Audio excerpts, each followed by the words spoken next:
Good evening, everyone. Thank you for joining us. I'm very excited about tonight's class because it's a real Talmudic discussion. It's an interesting topic. We're going to compare secular law to Jewish law. We're going to talk about some modern research, which is connected to all of this. And then at the end, we'll have a mystical dimension as well.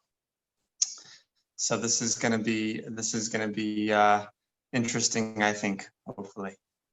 Okay, so feel free to ask any questions that you might think of, make any comments that you would like. This is not just a class, it's a discussion. And of course, I'm always available afterwards for any further discussions.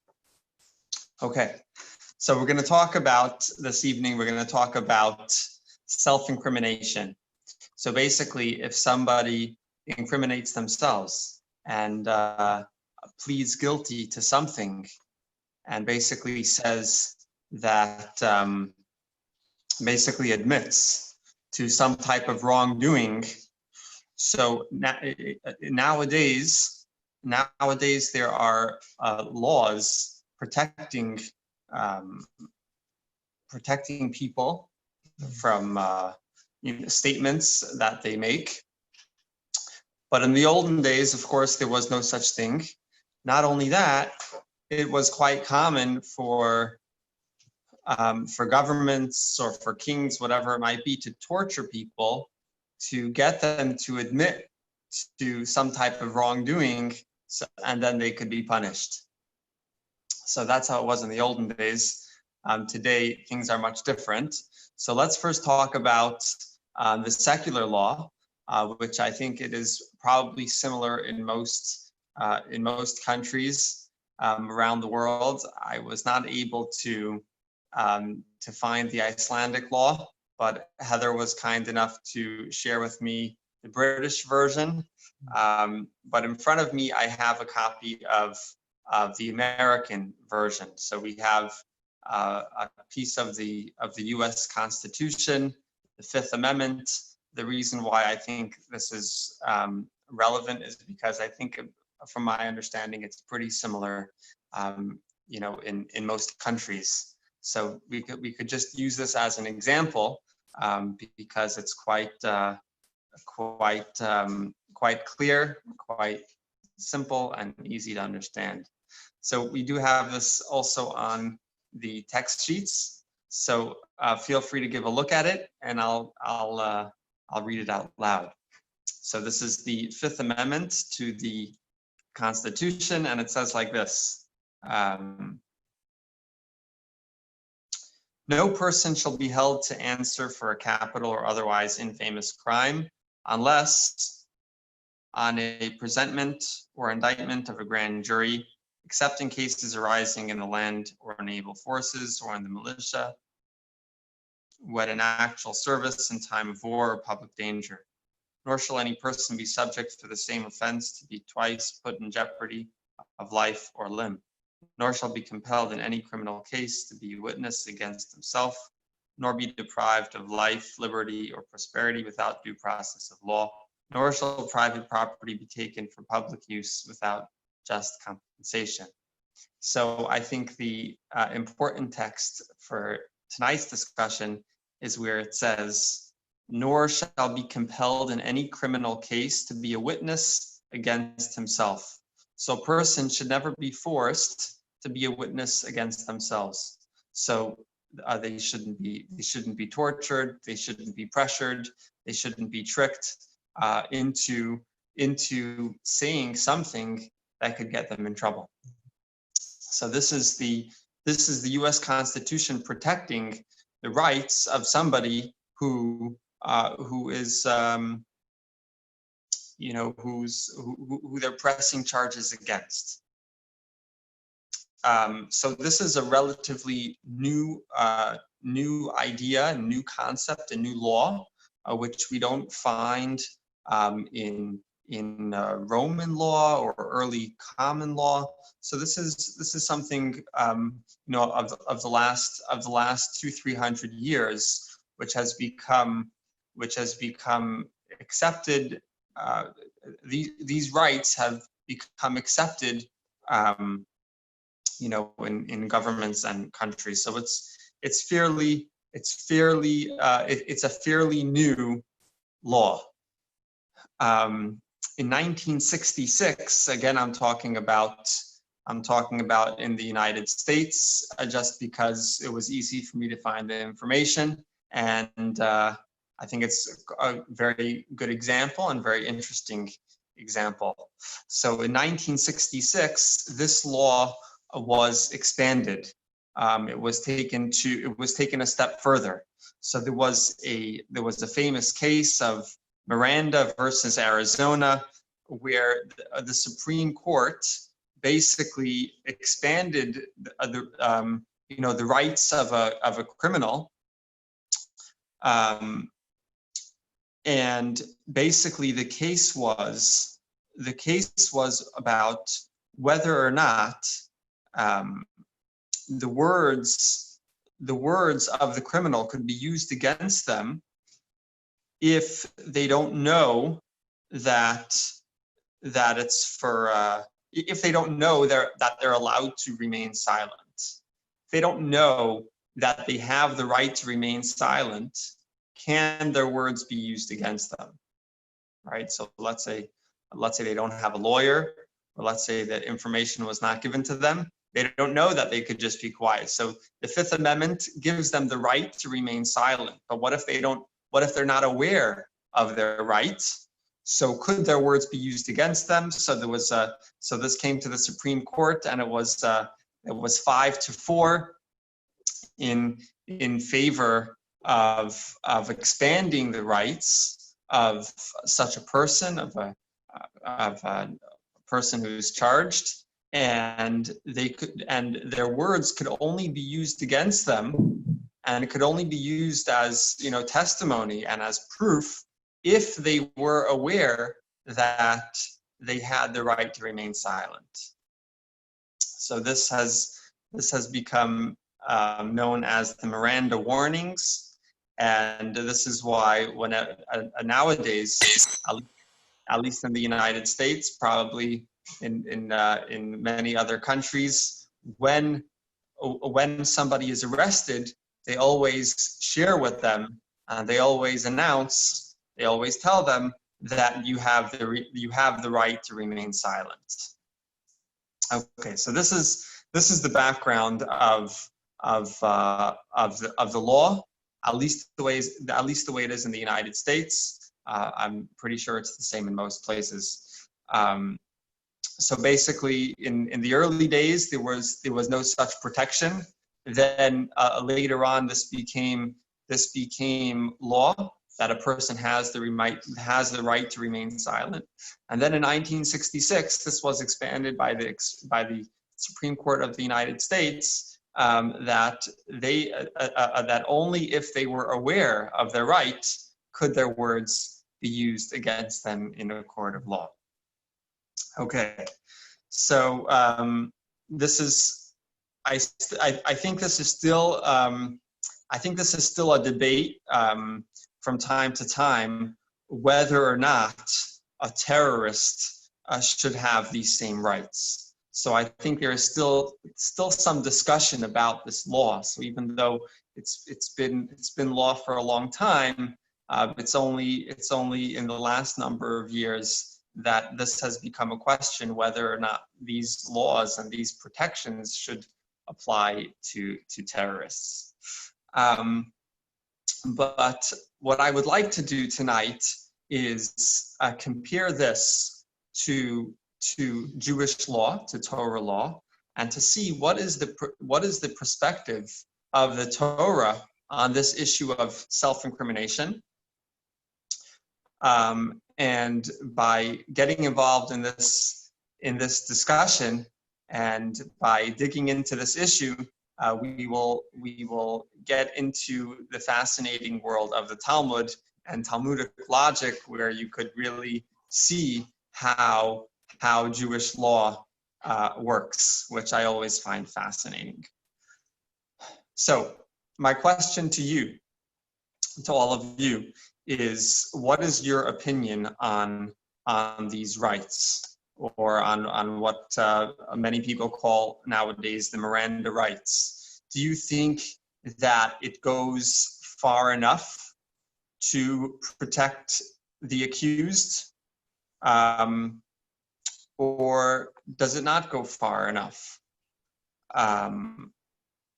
And do you think that the Torah would provide a similar right, or should the Torah provide a similar right?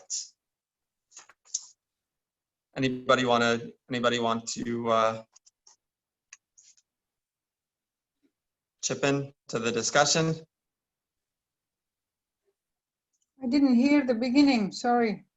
Okay, so we're just getting started, and we're talking about self-incrimination. So first we brought the secular law. We gave the example of the law in the United States, where the Fifth Amendment of the Constitution says that nobody,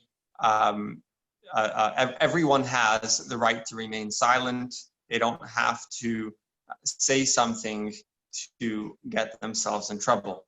And then we talked about how this right was expanded in 1966, where it became the law that they need to be notified. Someone who's accused needs to be aware of their rights.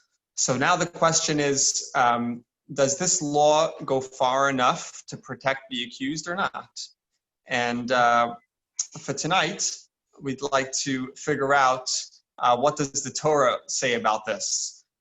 Does the Torah have similar protections or not? Should it have such protections or not? So I'd like to share with you the Torah perspective on self-incrimination, which I find to be astonishing. Okay, what does the Torah say about self-incrimination? So the Torah says that not only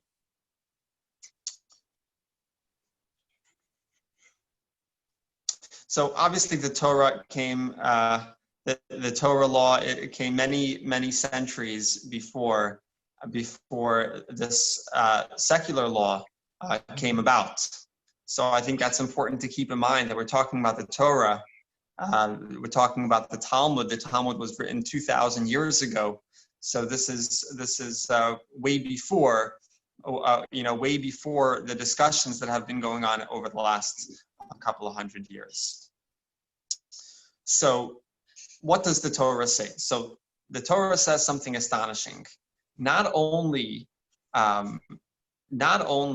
is someone's confession, right? Not only is a forced confession disqualified to be used against them, right? So off the bat, we already see that the Torah gives the same protection that the secular law gives. Secular law says that they have the right to remain silent. So the Torah says the same thing, that they have the right to remain silent. They cannot be forced. No accused person could be forced to say something, against themselves. But the Torah goes a step further, which is quite a big step. The Torah says that even if someone confesses voluntarily,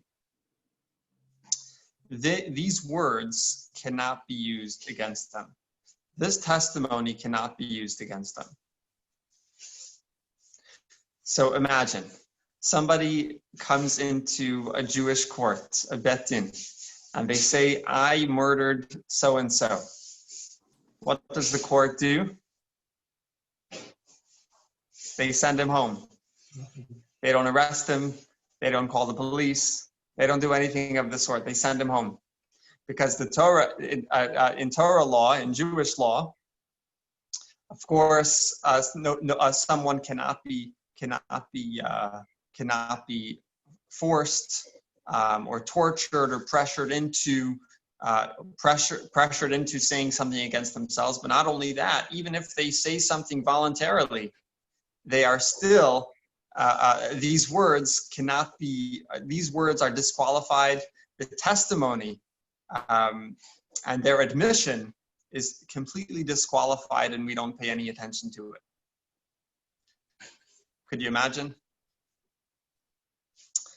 So the question is why? Why would the Torah say such a thing? Why would the Torah say, and why would Jewish law say that if somebody admitted to something voluntarily, could they not be prosecuted?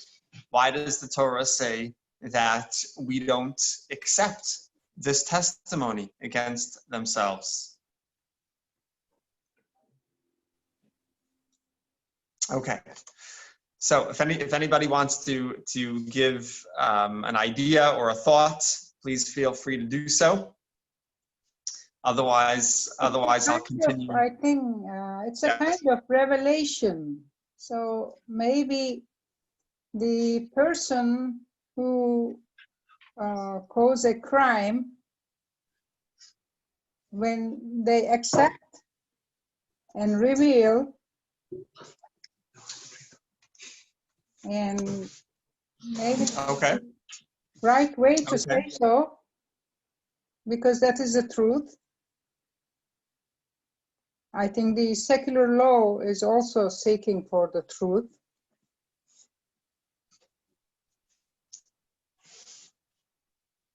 Okay, so let's find out. Let's find out the reasoning of the Torah law that says that not only do they have the right to remain silent, but even if they say something voluntarily, even if they give testimony against themselves voluntarily, we do not pay any attention to it. So, as you probably know, there is not a page in the Talmud that does not have multiple differences of opinions and disputes and arguments. On every page of the Talmud, you're going to find many different opinions, many arguments, and many conflicting ideas. So I think it's maybe surprising that on this issue, on the issue of self-incrimination, there is no dispute, there is no argument. All of the sages of the Talmud, all of the scholars, all agree about this law and about this protection, and both of these points. That number one, they have the right to remain silent. Their words, they cannot be forced or tortured to make any type of confession, but more so to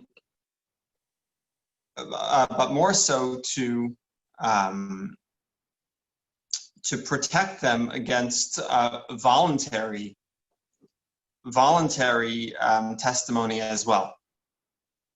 Right, so there is no argument about this. Everyone agrees. All of the sages, all of the scholars of the Talmud, all agree to this protection. The reason for the law, however, is a matter of dispute. Okay, so there is an argument as to why the Torah gives this protection, which is very strange protection if you think about it. Somebody admits to wrongdoing, and we don't believe them and we don't take them seriously. So we have different reasons. Two opinions in the Talmud. We have Rabbi Yosef and we have Rava. Okay, I'll start with Rabbi Yosef. Rabbi Yosef says that in order to understand the reason for this law and for this protection, we have to understand first another law. It's based on another law. It's based on the law that I think we have this in our source sheet. Do we have, how many copies did I make? Can I give a quick peek at it? Where it says, the second text where it says Exodus 23:1. This is from the book of Shemais, the second book of the Torah, and it says in the Hebrew, it says Al tashet yadcha im rasha lihiyos et chamas. do not place your hand with a wicked person to be a corrupt witness. And what this means, explains the Talmud and the commentaries, that it is not allowed to join a wicked person in giving testimony. So in Torah law, in order to give testimony against someone, it has to come from a pair of two witnesses, right? So two witnesses, that is considered when two witnesses come together and give a testimony, that's considered to be a valid testimony, and that's something that could be accepted. Of course, they're interrogated and many questions are asked, and there's a whole process of how we accept testimony. But the first criteria and the first condition is that we have two witnesses. Now, what if you saw something? So you need to join together with someone else who saw it as well, and then together you could show up at the Jewish court. So what this verse is saying is, do not place your hand with a wicked person to be a corrupt witness. Even if you are an upright person, and you're a righteous person, you're a good person, you always tell the truth, you saw something, you're not allowed to get together with a wicked person and show up to give a testimony together. So in order for a testimony to be accepted, both people have to be good, upright, and trustworthy people. Now, if you know that your friend is wicked, you are not allowed to join them. You're not allowed to join them in giving testimony. You're saying, like, if that person is just joining, like, and he wasn't really a witness? No, even if this wicked person's testimony is not accepted in a Jewish court because they're wicked. We don't trust them. They're not trustworthy. They could be liars. They could be immoral. There's all kinds of problems. So it could be that this time they're telling the truth, but since they have a reputation of being not trustworthy, so their testimony is not accepted. Now there is a process of them regaining their trust and their upright, their reputation back. But assuming that the person is wicked, you're not allowed to join them in going to a Jewish court and giving testimony together. Someone had a question? Yeah, Yoav. Yes. But if he's my friend, who decides who someone is wicked? What makes someone wicked? There's a criteria. Okay. Yeah. Criminal record. I don't think there are many details. Basically, if somebody, one easy example is when somebody's caught lying. So if you're caught lying once in court, let's say you give false testimony and then you're busted, that's an example of someone who is considered to be wicked. They're considered to be not trustworthy, and their testimony the next time is not accepted.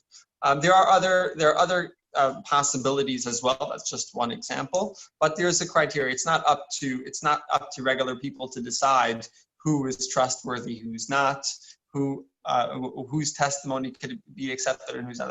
It's up to the courts, and the courts follow a certain certain conditions, right? But let's say you know what the conditions are, and you know that they're wicked, so you're not allowed to join them. If you know that this person is a liar, for example, you're not allowed to join them and testify in court together. So based on this, says Rabbi Yosef, someone who gives testimony against themselves, someone who incriminates themselves, their words are not accepted, right? So based on this law, that you're not allowed to join together with a wicked person. Based on this, says Rabbi Yosef, someone who incriminates themselves is not, their words are not accepted. Can anybody understand why? Can anybody connect the dots?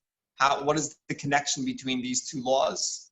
How does Rabbi Yosef understand from this law of not joining a wicked person? How does he figure out from that self-incrimination is not acceptable? Yes, Yoav? Because that person is therefore wicked. Oh, very good. So somebody, taking our example before, excellent, Yoav. If somebody comes to court and says, I murdered somebody, so they just made themselves, they just said that they're wicked, right? So a wicked person's testimony is not acceptable, right? So since they just established themselves to be a wicked person, so now they could no longer their words cannot be accepted. Whatever they say cannot be accepted because they said that they're wicked.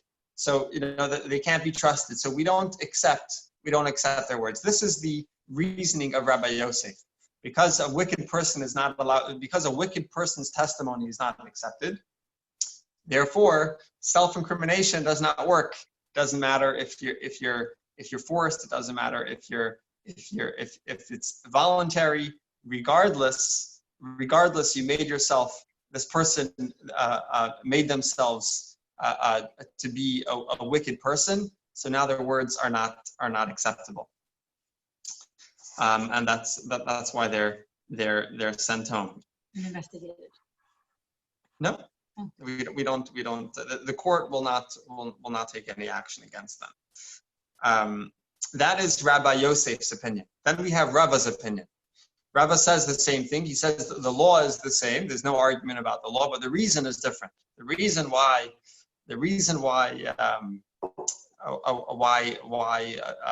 self-incrimination doesn't work is because of a different reason. And Rava also says this is based on another law, but a different law. This is based on the law that a person is not allowed to. Well, let's see the verse inside in the Torah. You can see this is Devarim, chapter 24. This is the 5th book of the Torah. And it says like this. I'll just read it in English. It says, fathers shall not be put to death because of sons, nor shall sons be put to death because of fathers. Each man shall be put to death for his own transgression. So what's this verse saying? Anybody can figure out what this verse is saying? It seems to be repeating itself. First it says that people cannot be put to death because of each other. And then it says the same thing again at the end. It says, each man shall be put to death for his own transgression. So it seems to be repeating itself. It's the first half of the verse and the second half of the verse seem to be making the same point in different words. So what's the verse saying? So the Talmud explains that the first half of the verse is referring to testimony. Fathers, so imagine it said, fathers shall not be put to death because of their son's testimony, and sons shall not be put to death because of their father's testimony, right? So basically, you cannot testify against your child, and your child cannot testify against you. Because you're a relative, so the Torah considers it to be a conflict of interest. So anyone who is a relative is disqualified from testifying. Okay, so this is the law that we have in Jewish law in the Torah, and Rava says based on this law, this self-incrimination is not accepted. Again, anybody want to connect the dots? How are these two laws connected? Why is it that if a relative cannot give testimony, why is it that self-incrimination, according to Rava, is not accepted? Anybody can make the connection?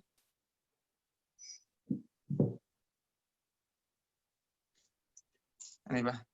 Just because sometimes you want to say, like relations, and incriminate yourself instead of some close people.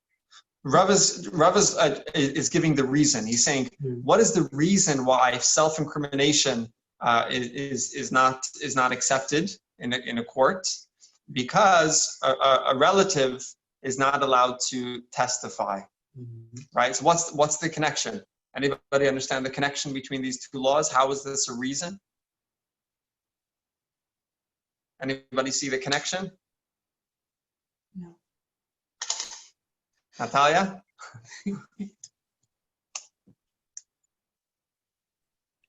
Because you're your own closest relation. Oh, very good. Oh, wow. Excellent, Yoav. You are related to yourself, right?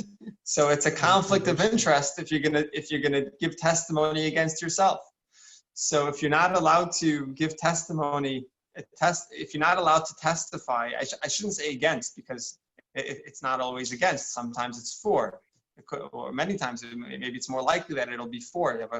So if you're not allowed to testify about a relative because there's a conflict of interest, so certainly you're not allowed to testify against yourself. So Rava says, based on this law of conflict of interest, that you're not allowed to testify about a relative. So this is the reason why self-incrimination is not accepted in court. Okay, so we have Rabbi Yosef and we have Rava. Two reasons for the same law. The bottom line is that even if they give a voluntary confession and they say that they did something wrong, their words are not accepted, and the judges and the courts are not going to take any action against them. So we have one law, two different reasons. Okay, so is there a difference? Is there a difference? Is there a difference between them? Is there a fundamental difference between Rabbi Yosef's opinion and Rava's opinion? That's number one. Is there a fundamental difference, or is they just finding another verse to point to? Is there a fundamental difference between them, or do they essentially agree? Do they essentially agree, or is there something major that they're arguing about? That's number one. And number two, is there a practical difference, or is it just a theoretical argument? Anybody? So first of all, is there a real difference between them in terms of their position and their opinion? And number two, is there a practical difference, or is it just a theoretical argument where they're splitting hairs? Anybody?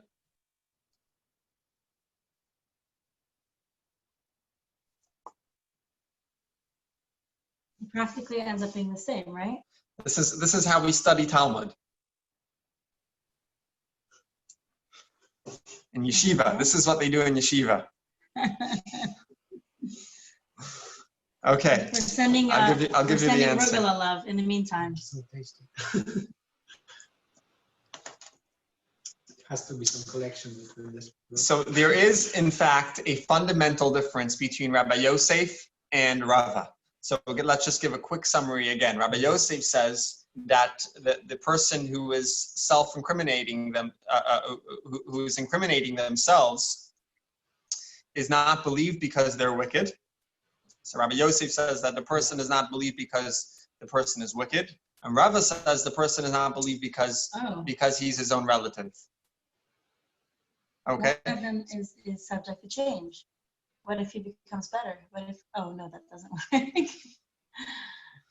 So what is the difference between them? So believe it or not, there is a fundamental difference between Rabbi Yosef and Rava's opinions. There's a fundamental difference. What is the difference? The difference is that Rabbi Yosef believes the person.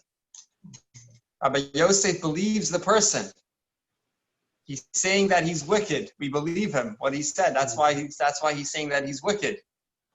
So we believe him. That's why his words are not accepted. Because we believe him, so now we believe that he's wicked. So now he can't testify. We cannot accept his words because we know that he's wicked. So Rabbi Yosef believes the person. Rava does not believe him. Rava says it's based on the idea of conflict of interest, that your testimony about a relative is not acceptable because there's a conflict of interest. So Rava does not believe what the person is saying. So Rabbi Yosef believes the person, so he believes that the person is wicked. Rava does not believe the person because he's his own relative. Okay, so there is in fact a fundamental difference between them. There's a fundamental difference. Is the person believed or is the person not believed?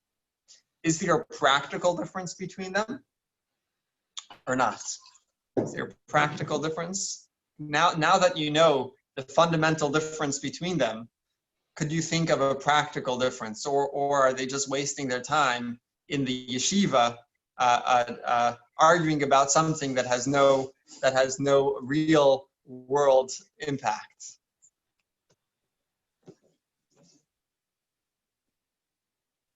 Anyone? There must be a difference if you believe what they say, because if you think that they're their own relative and you disregard what they say, there is the difference. You in one case you're not believing what they say, in the other you are. But the bottom line is the same, because we're saying that self-incrimination is not acceptable in a Jewish court. So if somebody comes into the court and says, I murdered someone, they're going to be sent home. They're going to be sent home because both Rabbi Yosef and Rava agree that a person cannot incriminate themselves. The question was only, what is the reason? Is it because they're wicked, or is it because they're a relative? And then we figured out that there's a fundamental difference between them. Rabbi Yosef believes the person, that there was a murder here. Rava does not believe the person, but regardless, their words are not accepted and the court is going to take no action. So is there a practical difference between Rabbi Yosef and Rava? Is there a practical difference? Okay, so in fact, the Talmud comes up with a practical difference. There is in fact a practical difference. What will the difference be between Rava and Rabbi Yosef be? What's the difference between them? So the difference will be in the future. If this person comes to testify together with a friend about a completely different case, so will that testimony be accepted? So according to Rabbi Yosef, that we believe that he's wicked, so now he's disqualified from any testimony that he's going to give in the future. But according to Rava, that he's not believed because he had a conflict of interest, he was talking about himself, that's only about this case. But in the future, if he joins a friend and gives testimony about another case, then it will be accepted because there's no conflict of interest. He's not related to that other person. Okay, everyone get that? You get the practical difference between them. I'll just repeat it again quickly. According to Rabbi Yosef, that this person is believed. We believe that what he's saying, and therefore he made himself wicked. Now he can know. Now he ruined his reputation. Now his name is black stamped, and he can't give a testimony even if it's about someone else, because we accepted the fact that he's a wicked person. According to Rava, on the other hand, according to Rava, he is not believed. He is not believed. He is not believed because he's a relative, but he's only a relative in this case. If he comes in the future for a different case, and he shows up to a court to testify with someone else about a different case to someone he's not related to, then his testimony would be accepted. So there actually is a practical difference between Rabbi Yosef and Rava. Okay, does that make sense? Should we keep going? And any questions, comments, arguments? up until this point? Can I ask something? Yes. Okay, a person comes and he talks about himself and reveal his what he has done. Okay, this is the first time, but that person repeats another criminal act and comes again and repeat this self-testimony again. What is going to be happen in the next time or in the third time? Like, Well, I mean, well, there are serial killers, for example. right. So what the Talmud is saying and what the Jewish law is saying is that they're not serial killers. They're saying that they committed a crime, but we actually don't accept that from them. Maybe they said it once, they said it twice, they said it 3 times. They could say it 100 times, but we don't accept their words. Now, I understand that it's difficult. I understand that it's difficult to understand how that makes sense. It's counterintuitive, right? The person is admitting to a crime. Why don't you do anything about it? And we're going to try to answer that question. We're going to try to answer that question, but let's start with understanding the opinions in the Talmud, and then slowly we'll understand more, and hopefully at the end we'll be able to have a full understanding, not just to understand Rabbi Yosef's and Rava's reasoning, which you could say is counterintuitive, but to actually have a full understanding of the law itself, of the position of Jewish law and the Torah on this issue. Can I ask you a question? You keep saying, they can go home even though they admit to a crime. Does this mean that they cannot be charged for the same crime even though they made an admission? Yeah, so according to the Torah, if somebody admits to wrongdoing, they cannot be charged. Their words are not accepted by the courts. The courts cannot convict them. The courts cannot. Couldn't there be a process? Let's say this person killed somebody and they have a relative, and then they complain to the courts, well, this guy killed my relative. They can't open up a case against him regardless of his confession, and make proof, and then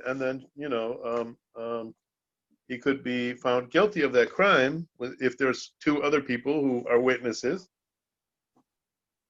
Well, if there are other witnesses, it seems to be get out of jail free card, and it doesn't make sense as far as, I mean, we know why crimes are punished. Crimes are punished to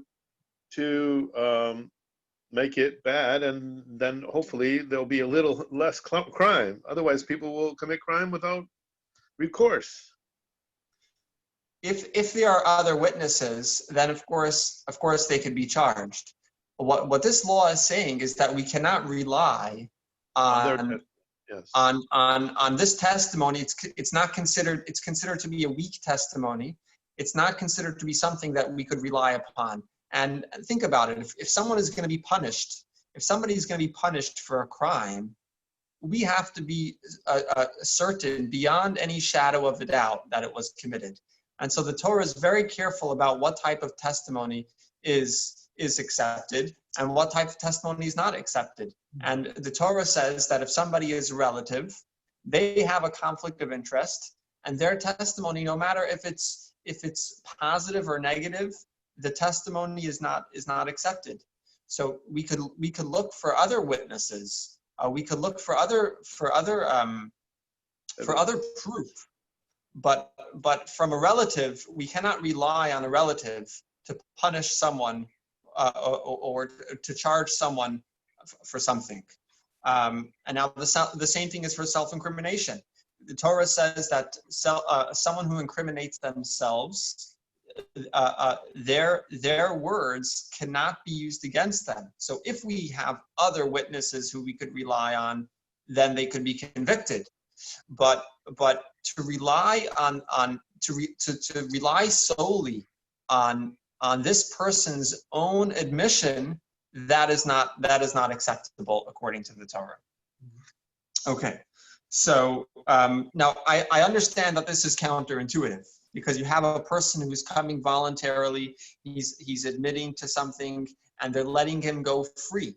They're not going to charge him with anything. They're not going to open an investigation. They're not going to do anything. So the reasons that we gave, the reasons of Rabbi Yosef and the reason of Rava, they're perhaps scholarly reasons, and they could point to verses, and they have support based on other laws, but it doesn't change the fact that it's counterintuitive.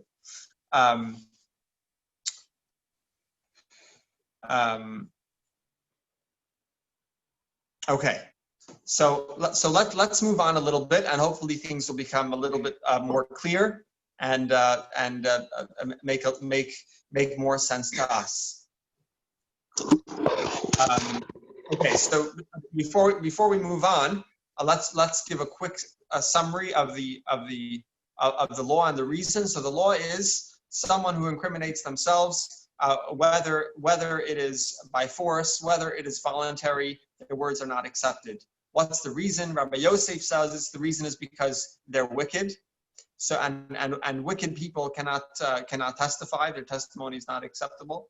And Rava says the reason we don't accept their words is because he is a relative to himself, so there's a conflict of interest.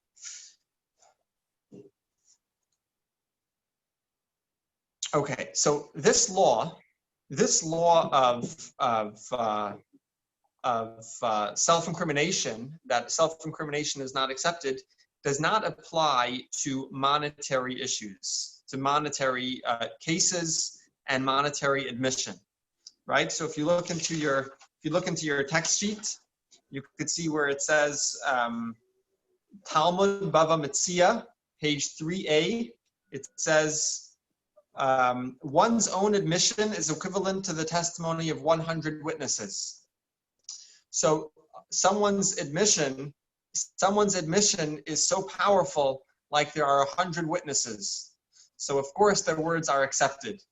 So what's the difference? Here we're talking about a monetary case, right? So if let's say somebody walks into the courtroom and says, I owe so-and-so 1 million crowns, 1 million kroner. So in this case, the court will force this person to pay 1 million kroner based on their admission. So if you come into the court and say, I murdered someone, they're going to send you home a free man. But if you walk into the court and say, I owe money, then they say, then you need to pay. What's the difference? Why are we not concerned about monetary injustice? What's the difference? What's the difference between them? What's the difference between murder or hurting someone, and why does this rule only apply? Why does this exemption and why does this protection only apply to murder and things like that, but not to monetary cases? Why, if somebody admits to owing money, do they force him to pay based on that admission? Anybody could think of a difference between them? What's the difference between them? Trust, maybe? What's that? Trust? Trust? The Okay. honesty, I mean, because the homicide can be also by mistake. But the money issues are mainly the weakness of the people. I don't know. I mean, I just thought like that. Okay. I'll tell you what the Talmud says. The Talmud says there is a fundamental difference. You are allowed to give somebody a gift. You're allowed to obligate yourself. you're allowed to obligate yourself to pay someone money because you're allowed to give someone a gift. So if you come into the court and say, I owe so-and-so 1 million kroner, so you have permission to give gifts. You have permission to give out money. It's your money. You can do whatever you want with it. Therefore, they could take your admission and use that admission against you to force you to pay 1 million kroner. So that's the difference.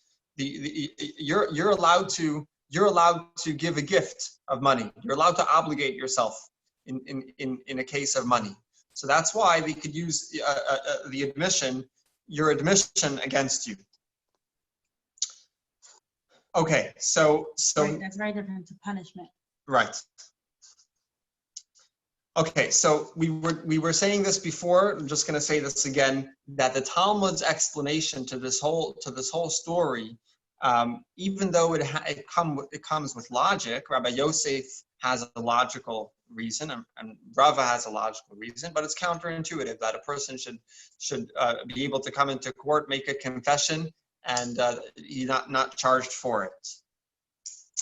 And certainly, I think we could assume that this was counterintuitive in the olden days when it was normal practice to torture people and making them confess, to certain wrongdoing. So certainly in those days, it was even more difficult to understand, because that was considered to be torturing someone until they confess to something was considered to be solid proof.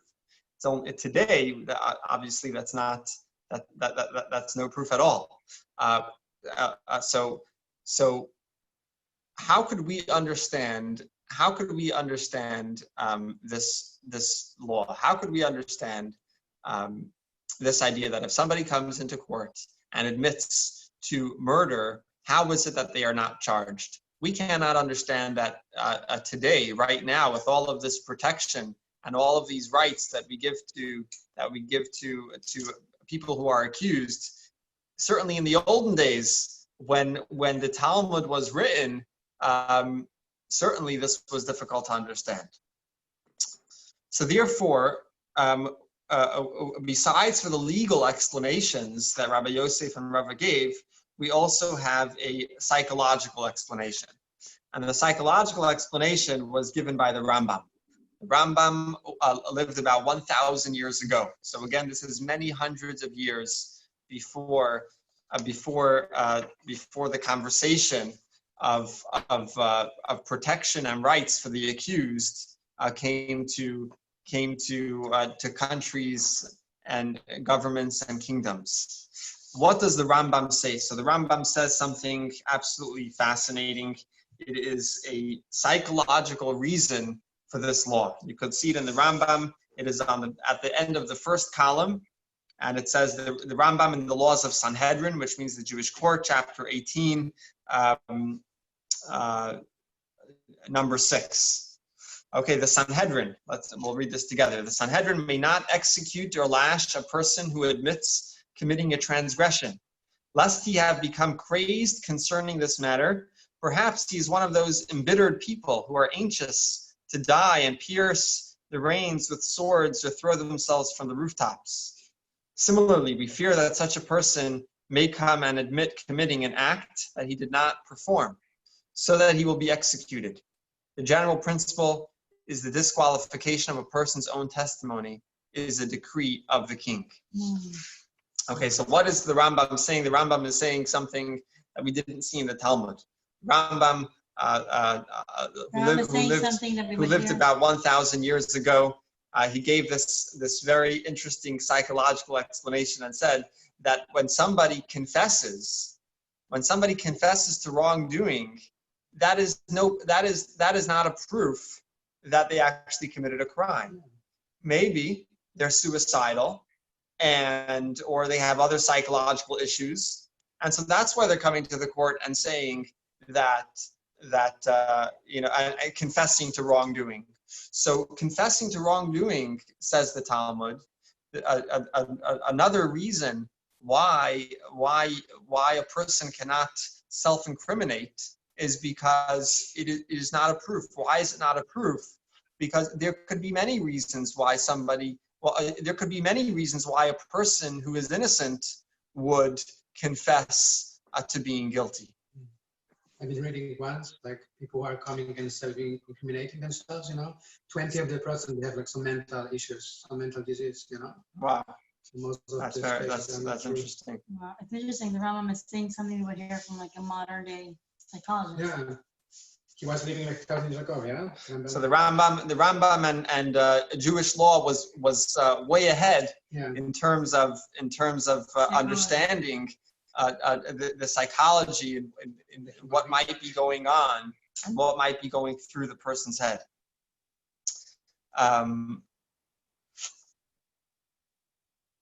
Now, just to contrast this again with secular law protects a person from being forced to make a confession or to use a person's words against them when they're not aware of their rights, that they have the right to remain silent. But theoretically, if somebody is suicidal, walks into a secular court and admits to murder, that person could be charged with murder. There's no law protecting such a person, right? So before we go further, we already see something fascinating, that the Torah was way ahead of its time. Back then it was considered to be a normal practice to torture someone and making them confess. And the Torah and the Talmud and the Rambam embedded these protections for all types of people, even people who nobody in those days, or at least no law was established or written for such type of cases. And the Torah, the Talmud, and the Rambam, I think we could say, was way ahead of the modern day understanding and the modern day thinking. And I want to talk a little bit about the modern research that researchers have come up with in very recent history. And what modern research shows is that people could voluntarily confess to things that they did not do for a number of reasons. Sometimes it could be real or perceived intimidation of the suspect by law enforcement. So if somehow they're put in this position where they're intimidated by the people questioning them, or they're either it's real intimidation or it's perceived intimidation. So that might be a reason for somebody to confess. They're just they're afraid, they're intimidated. They're intimidated by everything that's going on, that they just say, yes, I did it. So that could be a one reason that researchers have come up with. Another reason is use of force by law enforcement during the interrogation, either perceived or real, or the threat of force, right? So if somebody's afraid that force might be used against them, or somebody is afraid because force has already been used against them, it might just be easier for them to admit they didn't do it. Sometimes you have a person who is compromised, or their reasoning and their ability is compromised because of exhaustion, stress, hunger, or mental limitations, or limited education. There can be all kinds of low IQ, I think also. yeah. That's one of the things. It also could be because of questionable interrogation techniques. Sometimes untrue statements could be made, to trick them, or to let's say to trick them that there is other incriminating evidence against them. So if they're convinced that there is other incriminating evidence, they might just say, okay, let me just admit and end it, because anyways they're gonna put me in jail, or anyways they're gonna punish me for what they're saying. There could also be fear for harsher punishment, and this could be real or perceived. If the person believes that they'll get a harsher punishment if they don't confess, and they'll get an easier punishment if they do confess, might be worth their while to make a confession. Yeah. Right? So modern research shows all types of reasons, and there could be others perhaps, reasons why a person might confess to doing something wrong, even if he or she is in fact innocent. Here's an interesting stat, and you could read this on the internet. It says that in recent years, there has been an effort to overturn convictions on the basis of DNA evidence. So basically to look back at old cases and to sort of reinvestigate based on DNA to see if the people were correctly charged or correctly convicted. So believe it or not, in 25% of 240 wrongful convictions, okay, so they found 200, based on the DNA, they found 240 wrongful convictions. Now 25% of this 240 involved some form of false confession. Okay, so in 25% of these cases, in some way or another, they were making false confessions. So either they were completely innocent or partially innocent, and they were saying that they were guilty.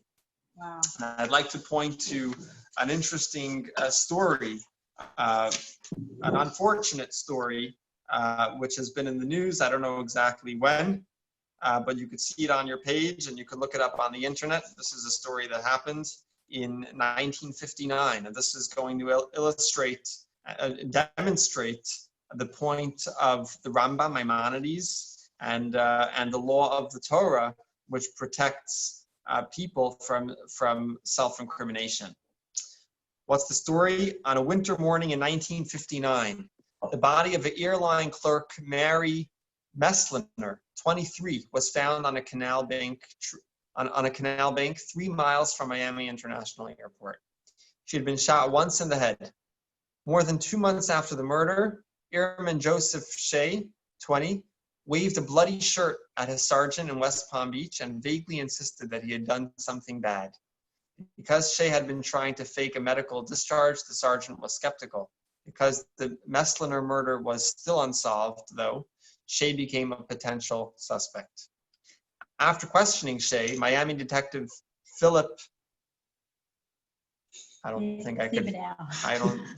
can't read his last name, could find no connection between him and the murder. Even so, Detective Patrick Gallagher soon obtained the airman's oral confession. After lie detector expert Warren Holmes said that his test indicated Shea was innocent, the airman made another confession and this time signed it.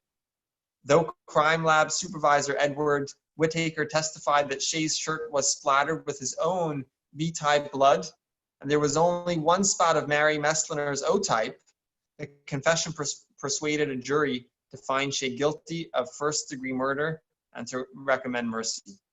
Self-accused, now 6 years later, a second jury has voted for acquittal, all because Detective Thibodeau, polygrapher Holmes, and Miami Herald reporter Gene Miller spent their spare time tracking down evidence that cast deep doubt on his confession. For one thing, Roman Catholic Shea had apparently undergone agonies of guilt after fathering an illegitimate child in the Philippines. I didn't want to live, he said. So this is an unfortunate story, and it's a great example of exactly what the Rambam, Maimonides, was talking about. So just because just a few minutes ago, it didn't make sense to any of us why if somebody walks into a court and say, I committed murder, it didn't make sense to any of us that they should be sent home a free person. How could we not accept their own confession, their own admission? But all of a sudden, now after we know what the Rambam says, and after we see the modern research and we understand what could be going on, why somebody might confess to wrongdoing even when they're innocent, all of a sudden this makes a lot of sense, and we see how the Torah was way ahead of its time. Now, I'd like to point out one interesting thing that two interesting things. First of all, in the story, there was in the story that we just read, there was strong evidence that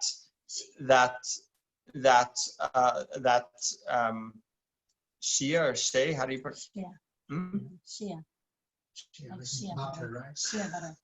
Okay, there was strong evidence that Shia did not commit the crime, but nevertheless, this didn't stop the jury from convicting Shia, right? And perhaps we could say that the power of confession, of someone admitting, has a tremendous impact on a jury or anyone listening. Imagine somebody is saying that is voluntarily standing up and saying, I committed a crime. So there could be evidence against that, but that obviously is a very powerful statement and has a very powerful impact. So this I think is a very this idea that the Rambam taught us about somebody being suicidal or someone who has other mental challenges. This is a very very powerful idea. I do want to point back to the last sentence of the Rambam. To the last sentence of Maimonides, he says something interesting. I don't know if we paid attention to it before, but if you see it at the top of the page of the second column, it says, the general principle is the disqualification of a person's own testimony is a decree of the king. So what is the Rambam saying with these words? So first, he gives a psychological reason. He says, what's the reason why we don't accept the words? Because it could be they're suicidal or because of something else. And then he goes on to say that it's a decree of the king. A decree of the king, basically saying that it's not something that we could understand. This is the law, and even if we don't understand the reason, we still have to accept the law. Why would the Rambam say this after giving a reason? And perhaps we can say that by saying these words, the Rambam is hinting to any future research and any future reason that might not make sense to us today, but might make sense in 100 years from now. So 300 years ago, nobody could understand why somebody confessing voluntarily shouldn't be believed. Today, that makes sense because we have a whole host of reasons. Maybe in 100 years, there'll be other reasons. So that's why the Rambam is saying that even if it doesn't make sense to you, you need to accept it. This is the decree of the king, referring to God. It's a decree, so to speak. Because even though he's giving a reason, not necessarily does the reason make sense to you. 30 minutes ago, we couldn't think of it on our own. 300 years ago, the researchers couldn't think of it on their own. In 100 years, we might have other ideas. So this is in a way saying that any explanation that science will come up in the future, is included in this, and this person is protected by the Torah. So if they come into court, so if they come into secular court and give a confession, they might be charged. In the Jewish court, they will according to Torah law, they will be free of any charges. I'd like to finish off with one final idea. Just to give a little bit of a mystical dimension to the topic. The Torah is, as we've discussed many times, multi-layered, and you have the simple meaning, you have the deeper meaning, and there's always something deeper you could discover and you could find. And so, in addition to the legal explanations, and in addition to the psychological explanations, there's also a mystical explanation to this topic, to this law of self-incrimination. And I'd like to specifically focus on the difference between admission of a crime and admission of a financial obligation. So before we talked about the difference, we said if somebody admits to committing a crime, they're not charged. But if somebody commits to a financial obligation, we do use their admission against them and force them to pay. So I'd like to focus on that and give a mystical dimension and a mystical explanation, for this idea. And this comes from the Radvaz, a very famous and important scholar. Radvaz is what he was called.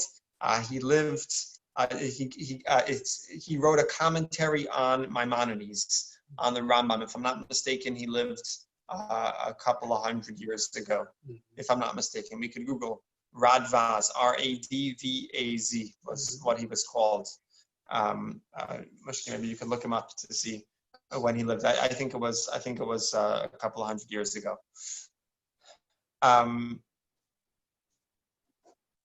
the Radvaz says like this. The Radvaz says that why is it before we gave a legal explanation, we said that there's a difference between crime and a monetary and a financial obligation, because a financial obligation you're allowed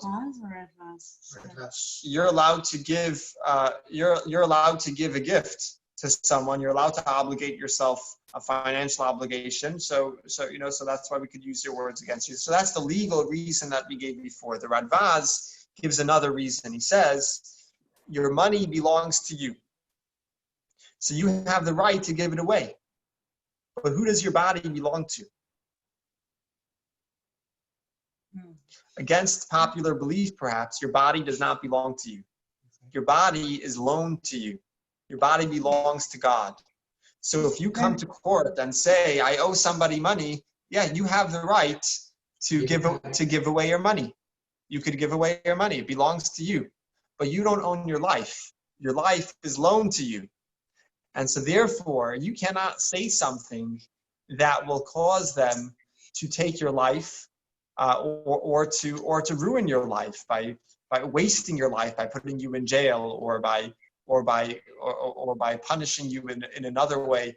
So your life, because it's on loan, it doesn't belong to you. You have no right to give it away, to transfer control of yourself to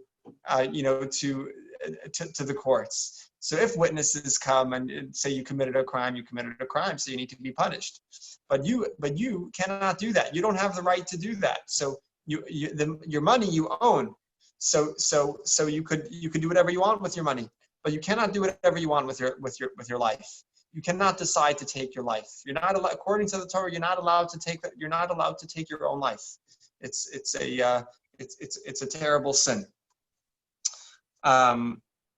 So this is the reason for the Radvaz, the difference between, so this is the mystical dimension, the difference between a monetary obligation and admitting to a crime. Admitting to a crime, it's about your life, and a monetary obligation, it's your money. Your money you own, and your life you don't.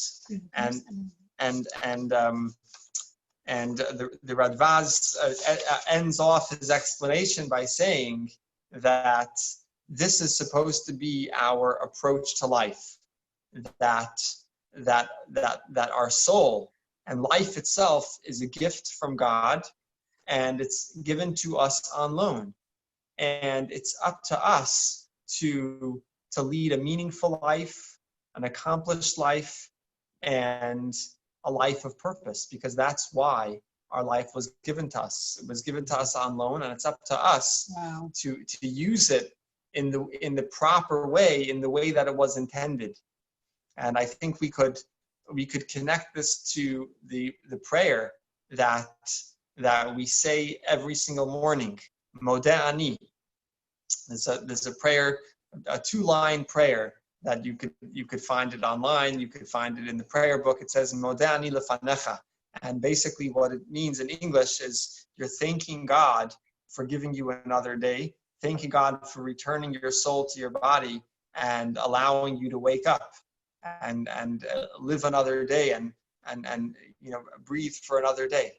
And this is supposed to be our attitude towards life. The attitude is that our soul and life itself is on loan. It's on loan. We don't own our life. It's on loan, and it's up to us to use the loan properly and according to the way it was intended to lead a meaningful life, an accomplished life, and a life of purpose.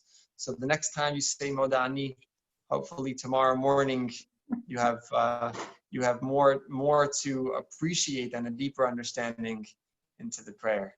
Wow.